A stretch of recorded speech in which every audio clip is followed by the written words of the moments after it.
Que savez-vous sur les problèmes de santé mentale?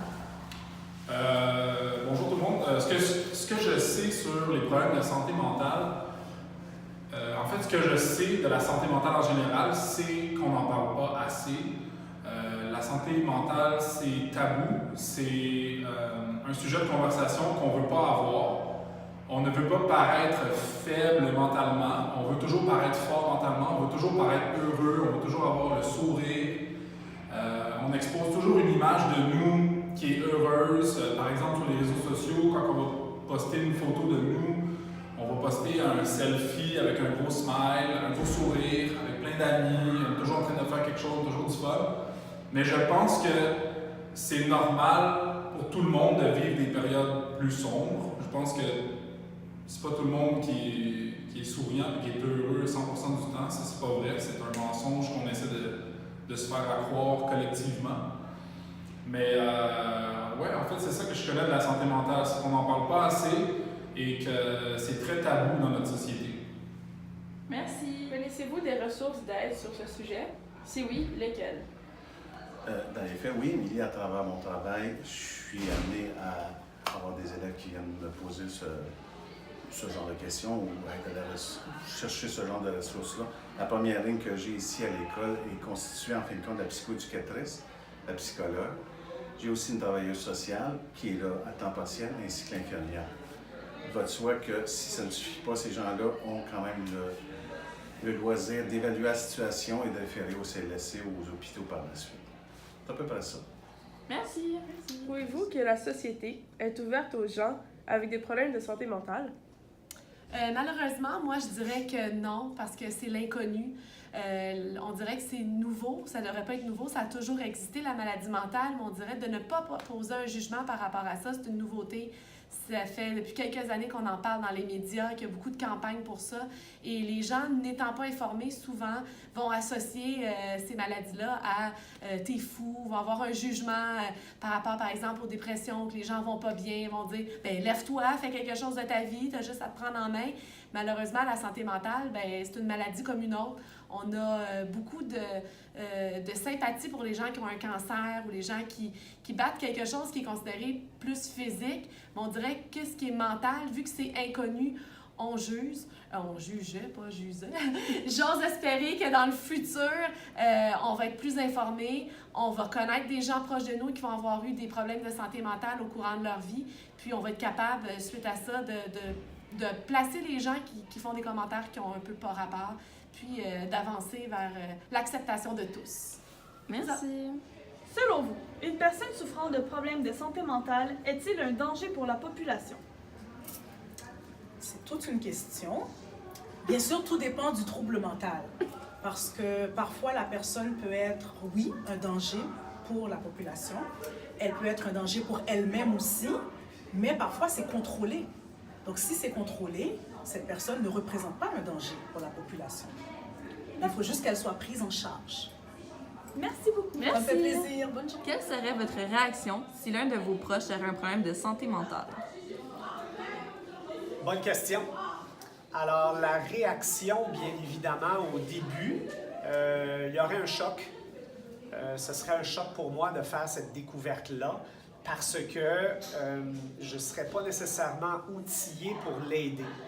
Alors, ma première réaction, comme je viens de dire, c'est le choc.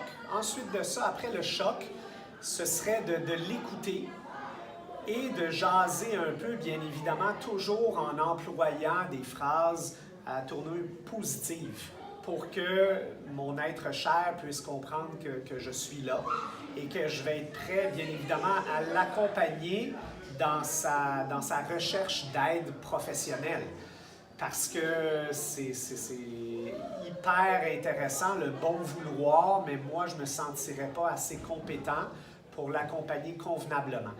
Fait que, pour résumer, ce serait bien évidemment de l'écouter, de partager avec mon être cher, pour ensuite l'accompagner vers des services professionnels adéquats. Merci. Selon vous, est-ce que les problèmes de santé mentale demeurent un sujet tabou? Au début, le fait que la médecine ne soit pas développée, on avait tendance à associer la dépression à de la folie. De plus, la religion omniprésente faisait en sorte que la folie elle-même était associée à une espèce de... On mettait les gens dans une espèce de case possédée du démon. Encore aujourd'hui, je vous dirais qu'il y a eu des progrès, il y a eu du progrès. Et on en est même à faire des annonces publicitaires pour faire comprendre aux gens que la dépression, c'est pas nécessairement de la paresse, c'est pas nécessairement de la faiblesse, mais c'est quelque chose qui peut toucher n'importe quelle personne, n'importe quelle couche de la population. Voilà, je crois que c'est ça. Évidemment, on a encore du progrès à faire. C'est pas tout le monde qui est convaincu que faire une dépression, c'est pas de notre sort, on fait pas exprès de faire une dépression, ou on ne court pas après ça non plus. Mais il y a encore beaucoup de chemin à parcourir pour aider les gens, quels qu'ils soient.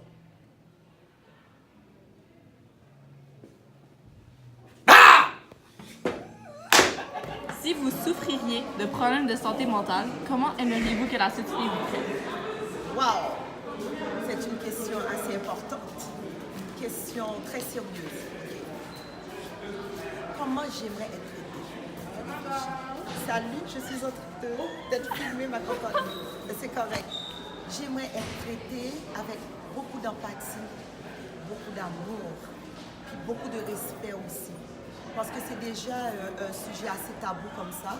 Quand on souffre de santé mentale, on est gêné, on est désespéré, on a peur que les gens nous remarquent et que les gens nous jugent. Alors la moindre des choses, c'est que la société me traite avec beaucoup de dignité, le respect que je mérite. Puis j'aimerais aussi que le gouvernement s'occupe beaucoup de nous aussi. Alors c'est ça.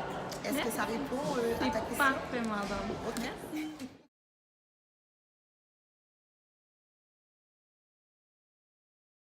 Oui, c'est bon.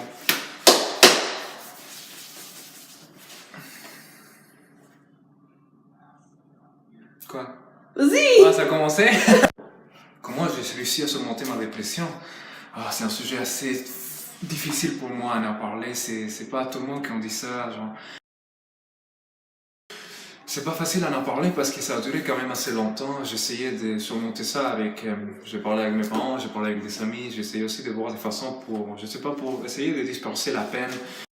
La chose qui m'a aidé vraiment durant ces 2 dernières années à surmonter ma dépression, qui était vraiment très dépressive, c'était arrêter d'écouter de la musique dépressive ou quelque chose qui me faisait rappeler de tous les problèmes que j'avais ou de cette chose qui me faisait sentir mal dans le cœur.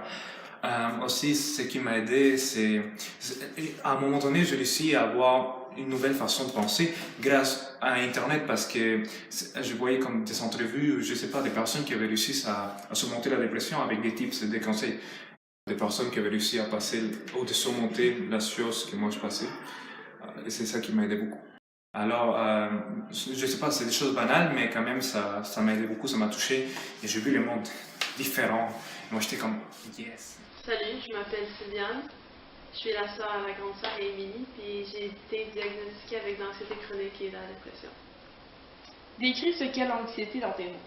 L'anxiété, pour moi, c'est comme un sentiment d'oppression constamment. C'est comme un petit nuage noir qui est toujours au-dessus de ta tête puis qui te menace de faire tomber à feu à tout moment. As-tu déjà eu un manque de compréhension venant de tes amis ou proches? C'est sûr, quand tu connais pas ce sentiment-là, c'est très dur de le comprendre. Il faut vraiment le vivre puis le ressentir. Puis encore là, c'est très difficile de le définir. As-tu un conseil pour ceux qui en souffrent? Essayer d'aller chercher de l'aide, puis de se dire qu'il y a toujours de la lumière au bout du tunnel. Il y a toujours un moyen de s'en sortir, il faut juste aller chercher les outils.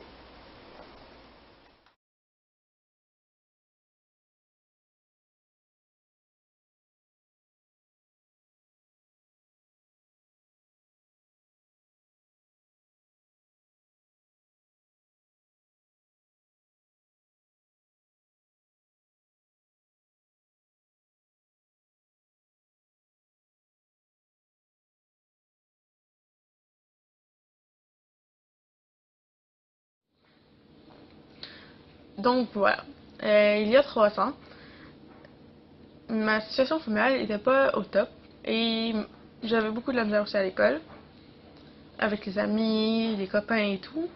Donc c'était une accumulation de choses qui a fait en sorte que j'ai commencé à me sentir seule, mis à l'écart, puis... Oh shit.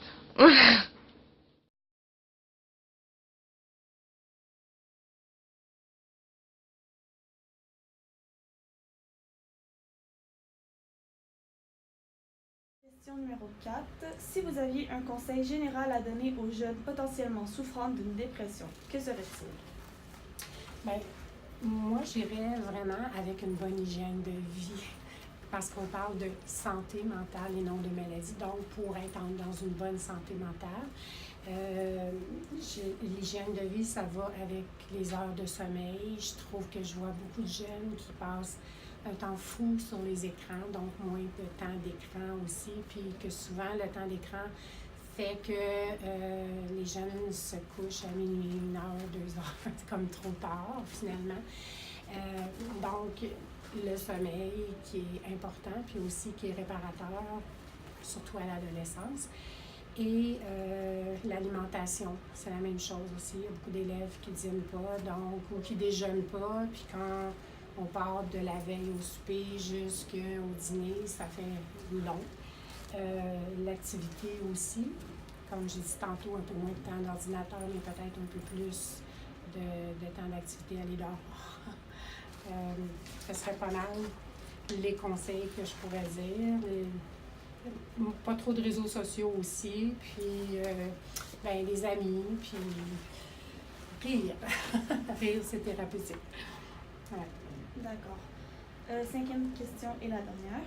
Si vous aviez un conseil général à donner aux parents des jeunes potentiellement souffrant d'une dépression, quel serait-il? Bien, moi, je dirais la présence. C'est que souvent, on se rend compte que peut-être que puis même chez les adultes, les gens qui souffrent de dépression sont comme assez isolés, sont tout seuls, puis le problème en tant que tel fait que les personnes se mettent un peu à l'écart, sont plus en retrait.